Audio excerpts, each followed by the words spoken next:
Welcome to this Infosecurity Europe podcast. I'm Wendy Nather, and I lead the Advisory CISO team at Cisco. And what that essentially means is, as former CISOs and practitioners, we represent that perspective inside and outside the company, from everything from product design to talking with people within the community and representing the vision of what Cisco is trying to accomplish. Well, as someone with imposter syndrome, when I learned that I was going to be inducted into the Infosecurity Hall of Fame, my tendency is to try to discount it and think, well, they're just letting everybody in, or it's not that big a deal, or something like that. But I'll be honest, I'm having trouble discounting this. It is a very big deal, and especially since the Infosecurity Conference is one of my very favorites. It's the highlight of my year. I feel like it's a terrific honor. It's just amazing.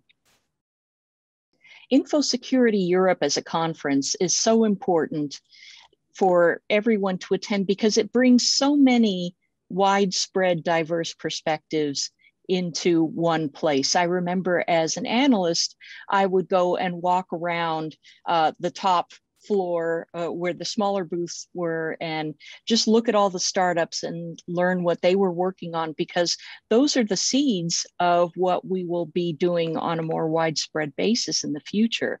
So it's a fantastic opportunity to learn both from the big companies and the small ones.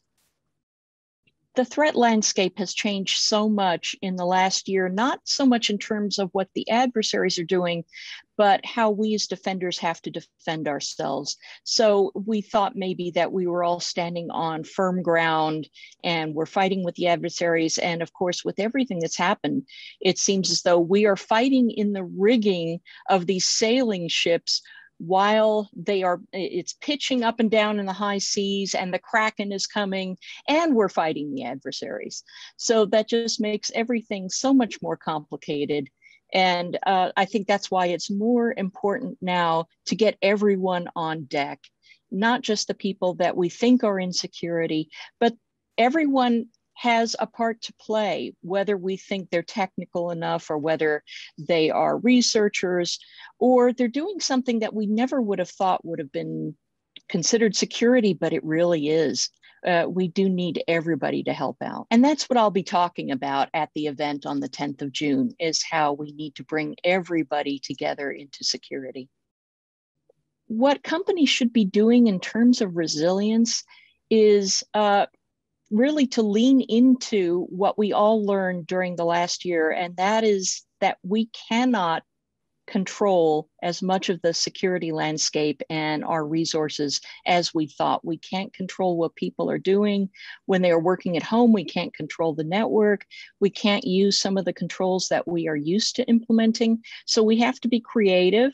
We have to rely on employees and staff and customers a lot more to help us in security.